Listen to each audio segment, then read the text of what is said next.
Thank you, Mr. Chairman, for the introduction, and welcome, ladies and gentlemen. Good afternoon. I'm here today to give you an overview of map applications of Fischer-Tropsch synthesis. Okay. Fischer-Tropsch synthesis can be simply written as this stoichiometric equation, and I think it's well known. The mixture of hydrogen and CO is converted on a cobalt or iron-based catalyst with an exothermic reaction to the distribution of long-chain hydrocarbons and the byproduct water.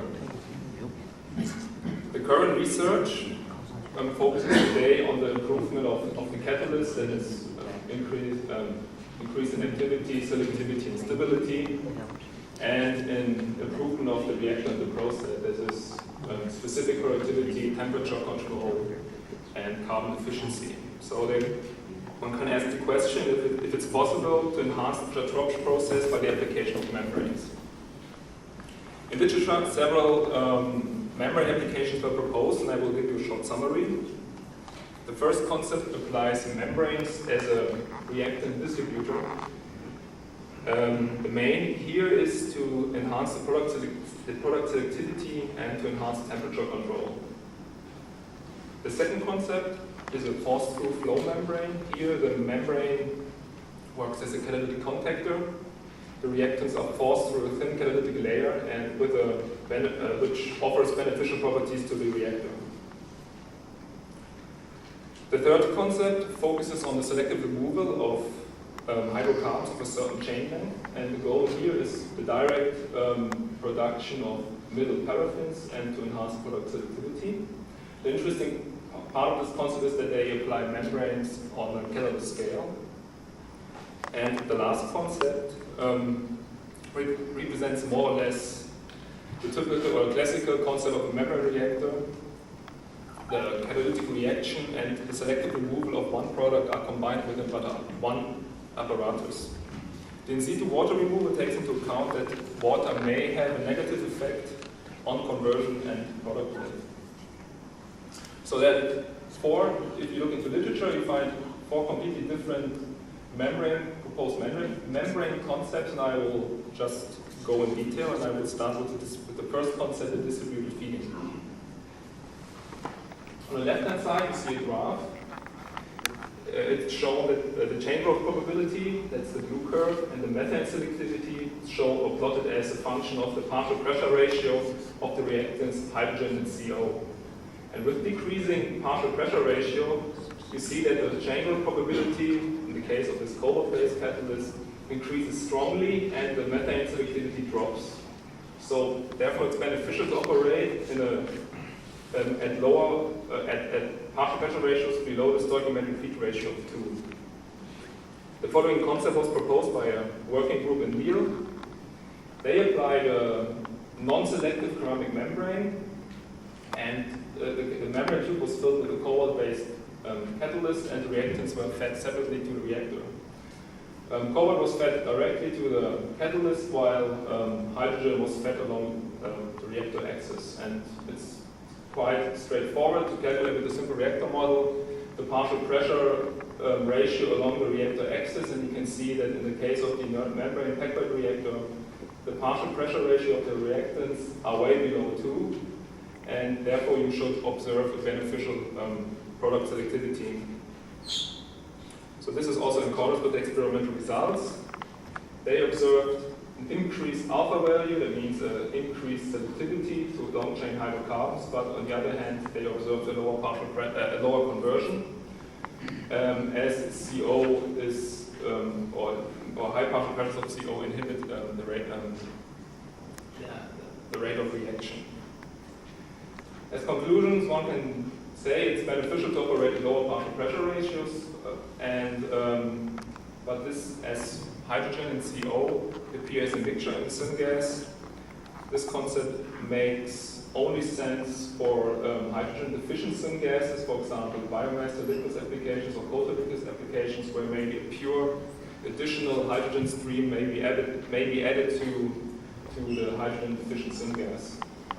And as a simpler alternative would be also the co-feed of hydrogen at distinct points along the reactor or between series of Fischer-Tropsch reactors. The second concept is the force-through flow catalytic membrane reactor. This is a special form of the radial flow reactor. Two concepts were proposed. The first concept by Bradford and co-workers used a mesoporous monolithic honeycomb structure. The monolithic channels were coated with a thin catalytic layer of a cobalt-based catalyst, and the syngas is introduced into this reactor via the shell side of the monolith, and it's forced through the mesoporous support structure and then through the thin catalytic layer. The products and the heat are removed by the liquid recycle, and due to the high specific area, they obtain very high specific catalyst loads, and based on their experimental results and scale-up calculations, they found very high space-time yields. But the selectivity to long-chain hydrocarbons was much lower compared to a normal fixed-bed reactor because they had strong diffusional limitations within the catalytic layer and the mesoporous support. To overcome these diffusional limitations, Cussing and co-workers proposed a permeable composite monolith membrane. This is a tubular membrane consisting of a cobalt alumina catalyst, and it has a high amount of copper. Therefore, this system has a very high heat conductivity in radial and axial direction. Furthermore, they were able to tailor-make the pore structure of this tubular membrane. They have a bimodal pore structure consisting of large transport pores, and these transport pores are interconnected by a narrow pore system, and so they could avoid almost any transport limitations.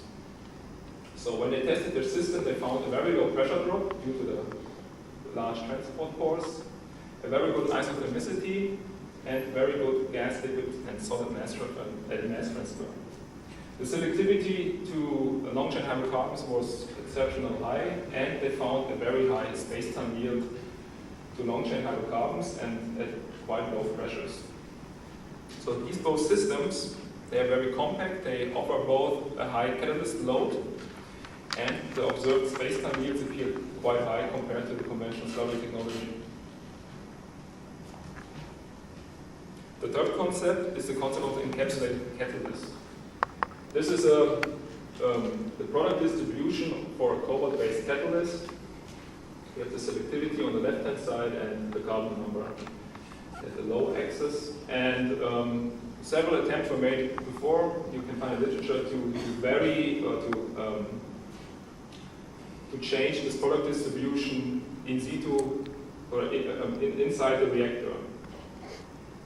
Proposed by transient operation with hydrogen pulses to enhance the long-chain hydrocarbon selectivity, or physical experiments would carry out with physical mixtures or dispersion on cobalt on zeolites.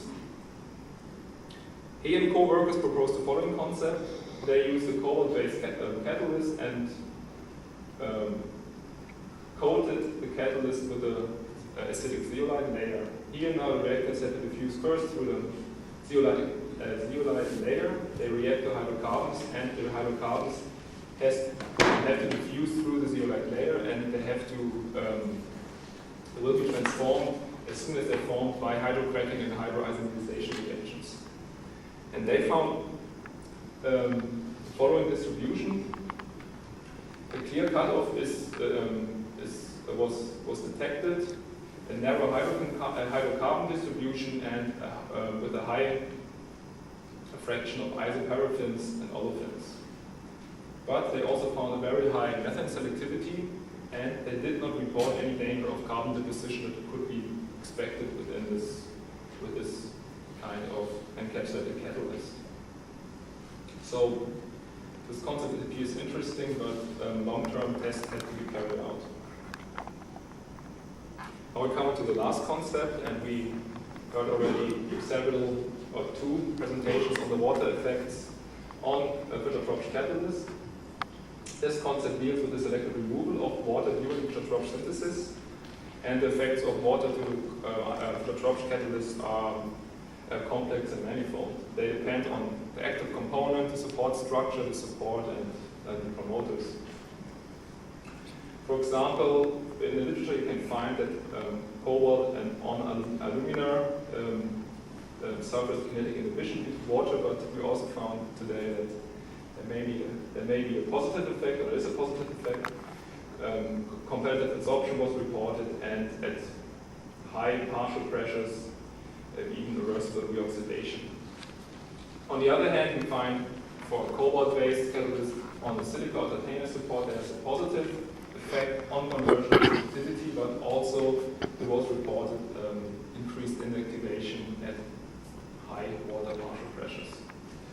For iron-based catalysts, it's well known that there's a kinetic inhibition and there's an irreversible reoxidation. And furthermore, iron catalysts are water gas shift active, so this may be, or this in a lot of cases, it's beneficial to want to have like this internal, this water gas shift activity as an internal shift inside your reactor, but in other cases it may not be beneficial because it reduces your product selectivity.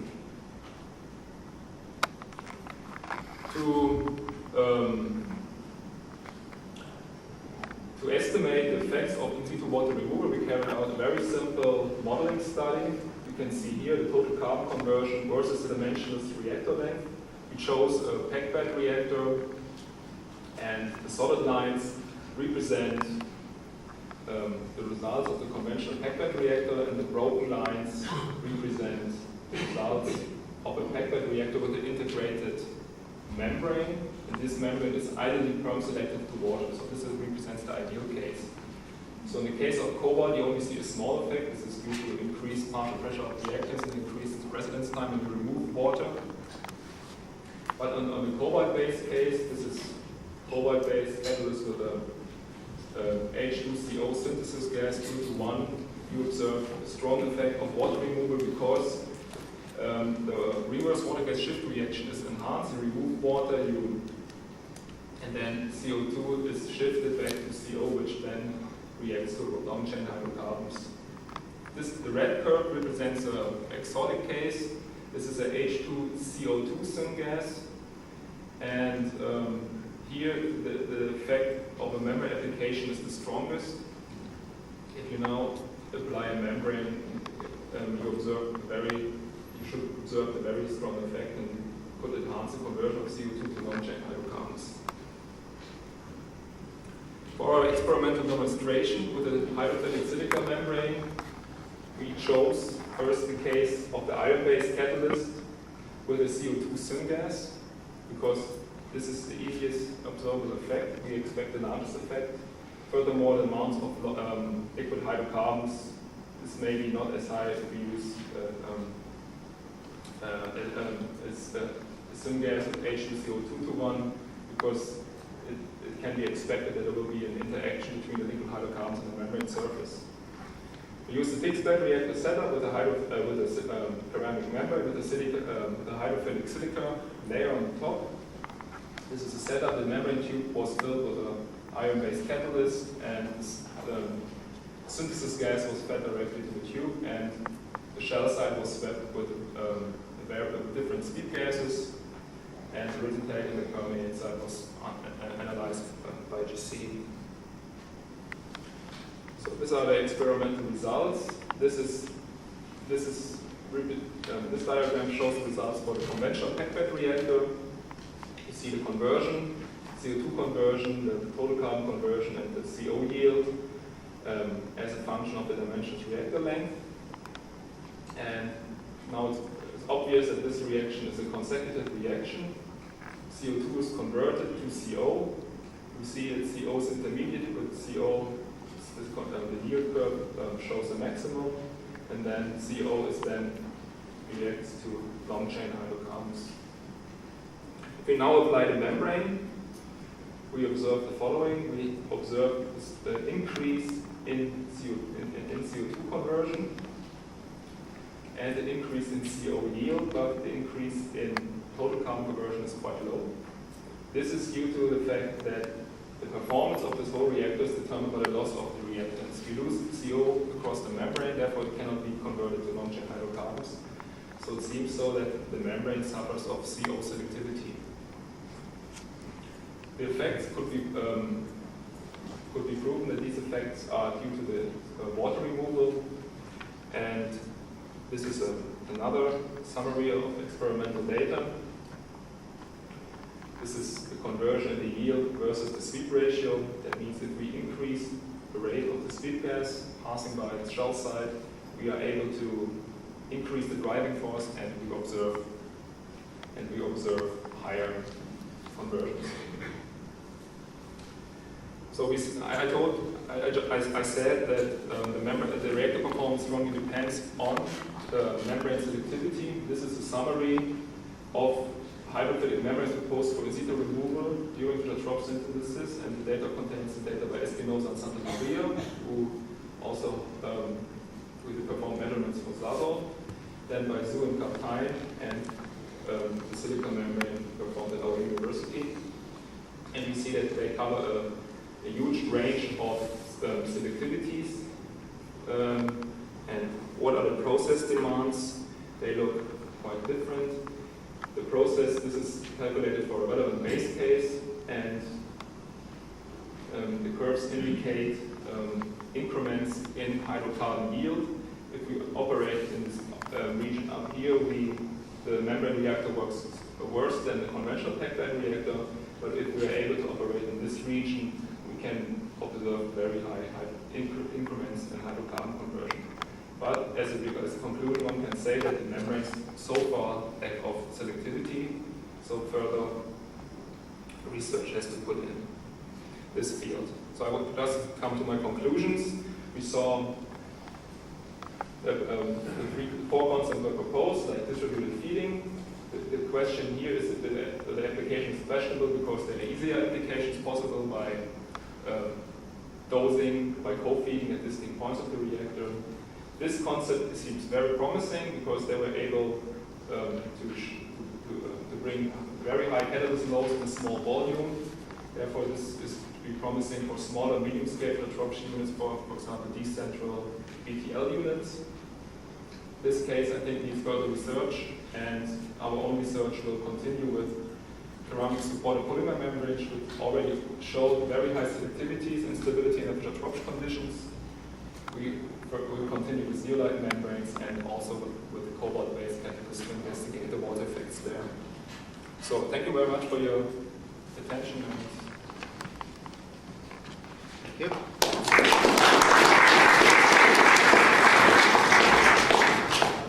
Time for maybe one question. Questions or comments?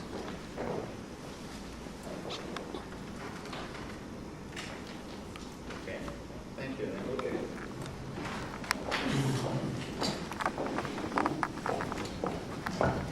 Okay, the next paper in the program